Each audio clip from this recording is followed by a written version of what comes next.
नमस्कार दोस्तों, स्वागत है आपका आपके अपने YouTube channel real Hindi horror experiences by Pandit ji में, जहां हम आपको भूत प्रेत और आत्माओं की सच्ची कहानियां सुनाते हैं जो हम जैसे लोगों के साथ आप बीती होती है। इस चैनल पे सभी कहानियां एकदम सच्ची होती हैं। आज की कहानी है छलावा की। छलावा, जिसे कई जगह पर जैसे कि पंजाब में सलेटा भी कहा जाता है, पर ज़्यादातर लोग इसे छलावा के नाम से ही जानते हैं। ये एक भूत प्रेतों की ऐसी किस्म है जो हम में से किसी का भी रूप धारण कर सकती है। वो आपका, मेरा, हमारे माँ बाप, बच्चों, मित्र, दोस्त, औरत, पुरुष, बच्चे का, किसी का भी रूप धारण कर सकती है। और वो हमारे साथ छल करता है। छल मतलब धोखा, इसलिए इसे छलावा कहा जाता है। यह अक्सर हमें जहाँ कहीं पानी हो उसके पास मिलता है। छलावा के बारे में कहा जाता है कि अगर कोई नदी, नाला वगैरह या पानी का कोई भी स्रोत हो, वहाँ पे इसकी ताकत बढ़ जाती है। अगर इसके आसपास पानी हो तो इसकी ताकत कई गुना बढ़ जाती है। अगर ये पानी से दूर हो तो एक आम आदमी भी इससे लड़कर जीत भी सकता है। तो आज की जो कहानी है वो हमें सुनाई है राजेश नाम के एक आदमी ने। ये हमारे दोस्त के चाचा जी हैं। राजेश जी जो कि पंजाब के रहने वाले हैं। उनका पंजाब में लुधियाना शहर में कपड़ों की फैक्ट्री है। बहुत बड़े व्यापारी हैं कपड़ों के और काफ़ी समृद्ध परिवार है इनका। इनके परिवार में इनके माँ बाप, बीवी और बेटा बेटी हैं। काफ़ी अच्छे परिवार से संबंध रखते हैं राजेश जी और बहुत ही धार्मिक परिवार है। सुबह उठ के सबसे पहले भगवान का नाम लेते हैं और अपने हर काम में भगवान को याद रखते हैं। अपने व्यापार की वजह से ये अक्सर रात को घर आने के लिए लेट हो जाते थे। कभी 12 बजे, 1 बजे या 2 बजे। ये इनके लिए आम बात थी, क्योंकि व्यापार में ज़्यादा व्यस्त होने के कारण इनको समय का ज़्यादातर पता ही नहीं चलता था और ये अपना काम ख़त्म करने के बाद ही अपने घर आते थे। हर रोज़ की तरह एक दिन ये अपना काम ख़त्म करके अपनी फैक्ट्री में से रात को 12:30-1 बजे वापस अपने घर के लिए जा रहे थे। इनका घर लुधियाना से 40 किलोमीटर दूर एक पंजाब के छोटे से शहर खन्ना में था। राजेश अपने घर के लिए जा रहे थे कि उनको अचानक सड़क के ऊपर एक 50 वर्ष का आदमी खड़ा दिखता है। वो आदमी दिखने में बहुत ही ज़्यादा आकर्षक था। उसके कपड़े बहुत अच्छे पहने हुए थे। हाथ में उसने अपने एक ब्रीफ केस पकड़ा हुआ था और देखने में भी वो व्यापारी ही लगता था। जब राजेश उसे देखते हैं तो उन्हें उसे देखकर ऐसे लगता है कि जैसे वो कोई उनकी जान पहचान का बंदा हो। राजेश जी वैसे तो काफ़ी पैसे वाले आदमी थे, लेकिन ये बहुत अपनी ज़िंदगी आम लोगों की तरह व्यतीत करते थे। ना ही कभी ड्राइवर रखा ना कुछ, क्योंकि इन्हें गाड़ी चलाना खुद पसंद थी। इनके घर वालों ने इनको काफ़ी बार बोला कि आप रात को लेट हो जाते हैं, एक ड्राइवर रख लो कार चलाने के लिए ताकि आपके साथ हो जाए। आप अकेले ना हो।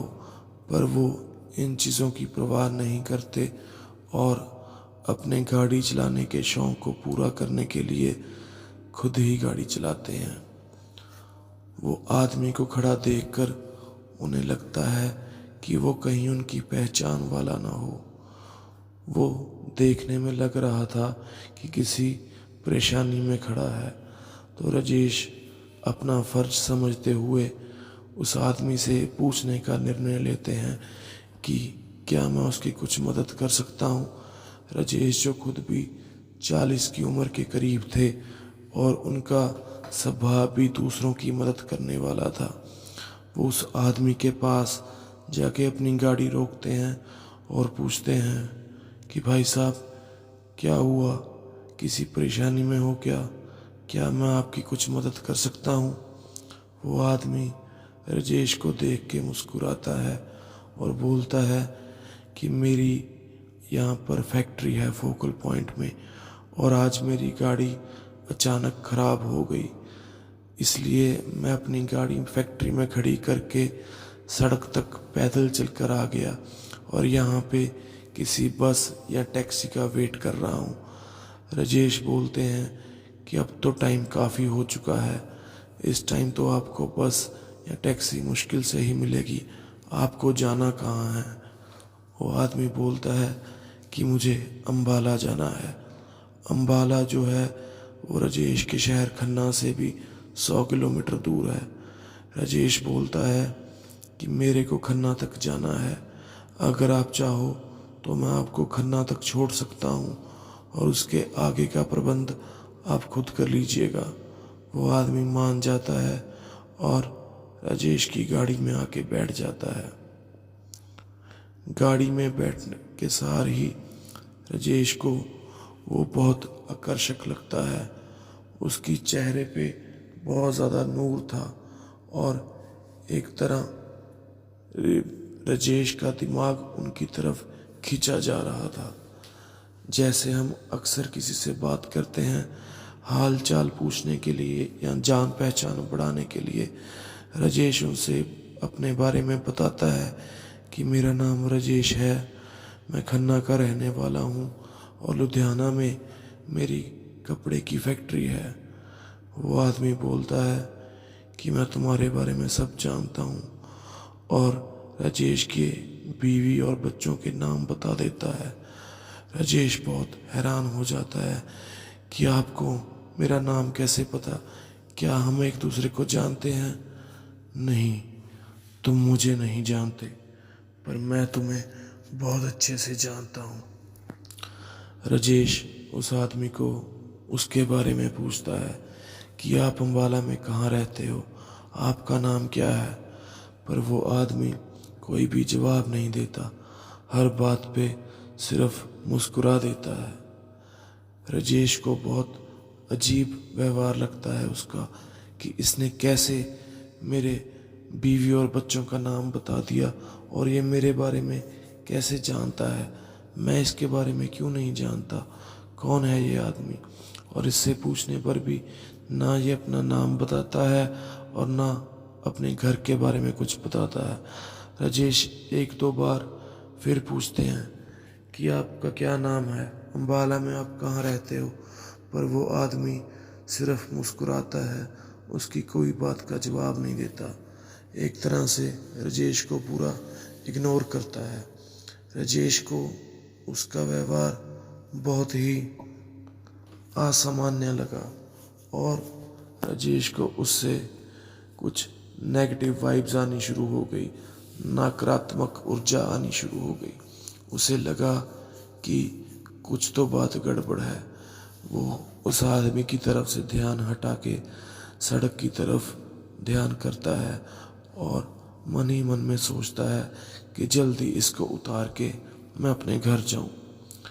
गाड़ी में जाते वक्त वो आदमी कोई बात नहीं करता और जब राजेश की बातों का जवाब नहीं दे रहा था तो राजेश भी उससे बात करने से बंद कर देता है, बात करनी उससे। राजेश अपने शहर खन्ना में पहुंच जाता है और जब अपने घर की गली के मोड़ पे पहुंचता है तो राजेश उससे पूछता है कि आपको मैं कहाँ छोड़ दूँ, क्योंकि मेरे को इस साइड जाना है, मेरा घर है इधर। पर उधर से कोई भी जवाब नहीं आता। राजेश को महसूस होता है कि जैसे उसकी गाड़ी में कोई बैठा ही ना हो। राजेश उस तरफ मुंह करता है पर वहाँ कोई नहीं होता। जब वो नीचे देखता है तो सीट पर वो 1 साल का कोई बच्चा बैठा होता है जो राजेश की तरफ देख के मुस्कुरा रहा होता है। राजेश एकदम घबरा जाता है और हड़बड़ाहट में गाड़ी की हैंड ब्रेक खींच देता है। गाड़ी उसकी फुटपाथ पे जा चढ़ती है और जल्दी से गाड़ी का दरवाज़ा खोल के वो अपने घर की तरफ भागने लग जाता है। राजेश का मोबाइल, लैपटॉप सब गाड़ी में ही रह गया था। वो बड़ी तेज़ी से अपने घर की तरफ बढ़ रहा होता है। रास्ते में एक मंदिर आता है। राजेश काफ़ी टाइम उस मंदिर के बाहर खड़ा रहता है। मंदिर के दरवाजे पे आवाज़ लगाता है कि कोई है तो दरवाज़ा खोल दो, पर कोई भी दरवाज़ा नहीं खोलता क्योंकि रात के 2 बज चुके थे। फिर राजेश एकदम अपने घर की तरफ मुड़ जाता है और तेज़ तेज़ अपने घर की तरफ भाग रहा होता है। उसको हर गली के मोड़ पे कहीं वो 50 साल का आदमी दिखता है तो कहीं वो 1 साल का बच्चा। राजेश को ऐसे लगता है कि जैसे उसका बहुत लोग पीछा कर रहे हों और पीछे से उसे कोई आवाज़ें मार रहा हो, राजेश, राजेश, रुक जा राजेश, बात सुन राजेश।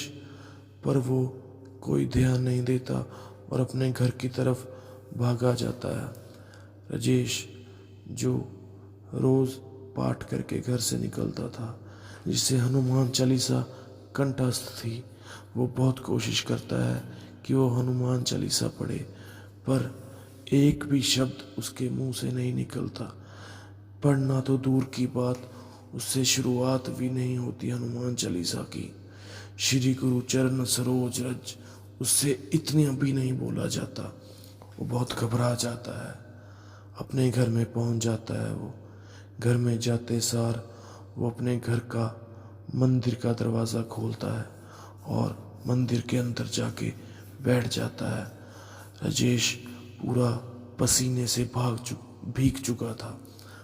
भाग भाग के पसीने से पूरा भीग चुका था और डर के मारे पूरा कांप रहा था। राजेश के घर वाले आते हैं। बच्चे तो उसके सो गए होते हैं। उसकी बीवी और उसके माँ बाप आते हैं और उसे देखकर बहुत ज़्यादा हैरान हो जाते हैं कि इसको क्या हुआ, आज ये कैसे कर रहा है, क्यों कांप रहा है, ये क्यों डरा हुआ है। तो राजेश अपनी बीवी को बोलता है कि सारी बात बाद में करेंगे, पहले तुम सारे खिड़कियां और दरवाजे बंद कर दो। उसकी घरवाली ऐसे ही करती है, सारे दरवाज़ों को लॉक कर देती है और सारी खिड़कियां बंद कर देती है। राजेश मंदिर से बाहर निकलता है और उसकी घरवाली उसको पानी देती है। वो अपने माता पिता और अपनी बीवी को जो आज की घटना है उसके बारे में बताता है कि कैसे एक आदमी उन्हें मिला, उसने उन्हें लिफ्ट दी और वो 50 साल का आदमी 1 साल के बच्चे का रूप ले लेता है। लेकिन घर वाले उसकी बात का विश्वास नहीं करते। उन्हें ये बात बहुत अजीब लगती है। वो उसे बोलते हैं कि तेरा वहम हो सकता है। लेकिन राजेश उनके ऊपर चिल्लाने लग जाता है, गुस्से हो जाता है उनसे कि क्या तुम लोग मुझे पागल समझते हो? मैं इतने साल से काम कर रहा हूँ और कब से लेट आता हूँ। मेरे को नहीं पता कि क्या वहम होता है, क्या सच्चाई होती है। तुम मेरी बात का यकीन क्यों नहीं करते? उसके घर वाले बोलते हैं चलो छोड़ो, जो हो गया, गाड़ी कहाँ है? वो बोलता कि मेरे को गाड़ी का नहीं पता, सुबह देखेंगे। गाड़ी मैं सड़क पे छोड़ के आ गया। उसके घर वाले उसको सोने के लिए बोलते हैं कि चल तू आराम कर ले। हो सकता है व्यापार की, कामकाज की टेंशन की वजह से तेरे दिमाग पे कोई स्ट्रेस हो, कोई बोझ हो, क्योंकि व्यापार में कई बार उतार चढ़ाव आते हैं। इस वजह से आदमी को कभी मानसिक परेशानी हो जाती है। क्या पता इसकी वजह से आपको ऐसे लगा हो। पर राजेश उन्हें बोलता है कि मैं सच बोल रहा हूँ, आप यकीन करो या ना करो। फिर रात हो जाती है और वो सोने लगते हैं। सभी सो जाते हैं, लेकिन जैसे ही राजेश आंखें बंद करता है, उसकी आंखों के सामने वही दो चेहरे, वो 50 साल के आदमी का और 1 साल के बच्चे का घूमने लग जाता है। वो चिल्ला चिल्ला कर उठता है। बार बार उसकी माँ बाप और बीवी सब परेशान हो जाते हैं कि क्या हुआ आपको। वो कभी उसको लगता कि कमरे में वो आदमी आया है, कभी उसको लगता कि मेरे साथ में वो बच्चा लेटा हुआ है, कभी वो बोलता कि घर का किचन देखो, वहाँ पे वो आदमी खड़ा है। पर वहाँ कोई नहीं होता। उसकी घरवाली उसके पास बैठ के हनुमान चालीसा पढ़ती है और उसको सुलाने की बहुत कोशिश करती है, लेकिन डर की वजह से राजेश 1 मिनट भी सो नहीं पाता। सुबह हो जाती है। वो अपने अड़ोस पड़ोस के 3-4 घरों के लोगों से बात करता है और उनके साथ गाड़ी लेने जाता है। जब वो गाड़ी के पास पहुंचता है तो देखता है कि वहाँ पे पुलिस आई होती है। गाड़ी को देख के पुलिस ने गाड़ी को अपने कब्जे में कर लिया था कि कहीं कोई दुर्घटना वगैरह ना हो गई हो, जो कोई आदमी अपनी गाड़ी ऐसे छोड़ के चला गया। राजेश पुलिस के पास जाता है और बताता है कि ये मेरी गाड़ी है। पुलिस उससे पूछती है कि आप अपनी गाड़ी ऐसे रोड के ऊपर छोड़ के क्यों चले गए और कैसे आपने फुटपाथ के ऊपर गाड़ी चढ़ाई हुई है, अगर कोई दुर्घटना हो जाती तो राजेश उनको फिर कल की सारी घटना बताता है कि मेरे साथ ऐसे हुआ। पुलिस वाले, अड़ोस पड़ोस के लोग और जितने भी लोग खड़े वहाँ पे बात सुन रहे थे, सभी राजेश का मजाक बनाने लग जाते हैं, उस पे हंसने लग जाते हैं कि क्या बात कर रहे हो तुम, कहीं रात को ज़्यादा शराब तो नहीं पी रखी थी जो तुम्हें ऐसे लग रहा था। ऐसा नहीं होता, ये सब कहानियों में होता है। पर राजेश को पता था उसके साथ जो हुआ था। उसको समझ नहीं आ रहा था वो कैसे सबको यकीन दिलाए कि उसके साथ ये सच में हुआ है, वो झूठ नहीं बोल रहा। वो गाड़ी लेकर अपने घर आ जाते हैं। काम पे जाने के वक्त राजेश की हिम्मत नहीं पड़ती। वो गाड़ी को देख देख के ही डरता रहता है और बोलता है मैं काम पे नहीं जाऊंगा। अचानक राजेश की तबीयत भी बहुत ख़राब हो जाती है। उसको बहुत ज़्यादा बुखार हो जाता है। उसको डॉक्टर के पास लेके जाते हैं तो डॉक्टर बोलता है कि व्यापार की वजह से इन्होंने ज़्यादा, इनको मानसिक थकावट हो गई है और ये स्ट्रेस में है। इनको थोड़ी देर आराम करने की ज़रूरत है और 3-4 दिन के लिए उन्हें घर में आराम करने की सलाह दे देता है। पर राजेश घर में रहकर 1 मिनट भी आराम नहीं कर पाते। उन्हें वही बार बार भ्रम होता कि उनके सिर के पास वो आदमी खड़ा है, वो बच्चा उनके बच्चों के साथ खेल रहा है। कभी उनको अपने पिताजी के रूप में वो आदमी की परछाई दिखती, कभी उसको लगता कि उसके पीछे कोई काला साया है। उसके घर वाले कई पंडितों को बुलाते हैं पर किसी पंडित को भी कुछ समझ नहीं आता। उसको मंदिर में लेके जाते हैं, बालाजी के मंदिर में माथा टेकने के लिए, पर वहाँ जाकर वो उतनी देर ठीक रहता जितनी देर मंदिर में होता। वापस घर आके उसको फिर डर लगने लग जाता, वो कांपने लग जाता कि उस पर्दे के पीछे वो बच्चा है, बाथरूम में वो आदमी है। उसके घर वाले बहुत ज़्यादा परेशान हो गए थे। अगर थोड़ी देर वो सोता तो एकदम चिल्ला के उठता, ऊंची ऊंची चिल्लाने लग जाता घर वाले उसके बहुत ज़्यादा परेशान थे कि करें तो क्या करें। ना वो भगवान का नाम लेता, ना उन्हें लेने देता। घर में अजीब सा माहौल कर रखा था उसने। फिर उसके पिताजी अपने गुरुजी को फ़ोन करते हैं। एक बहुत ही पहुँचे हुए संत महात्मा थे जो इन सब के गुरु थे। सारे परिवार ने उनका नामदान ले रखा था। गुरुजी राजेश को अपने आश्रम में बुलाते हैं, पर राजेश नहीं जाता। डर की वजह से वो वहाँ जाना ही नहीं चाहता था।